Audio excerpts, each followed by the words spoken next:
What will come out of this training are the ideas that are created by the participants here about what is important, what matters, what are those values that we as an organization believe are important in order for us to achieve the mission that we've set out to achieve.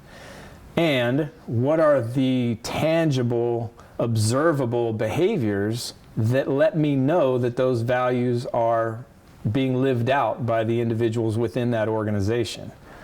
And how can we help maintain accountability throughout the individuals in the organization when those values we've identified as important aren't being upheld in the way that we expect them to be? One of the things that I think was very important to me early on was the introduction that was given by Major General Shapiro. He came in and indicated his full support for the leadership training and effort that we were putting in, which is very important.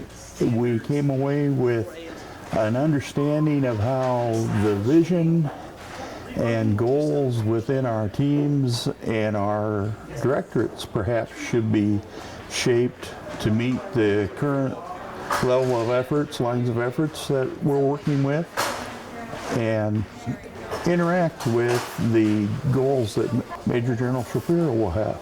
You need this type of training to build the teamwork and camaraderie that's necessary to be successful. We all work together to achieve the mission and bring our warfighters home alive.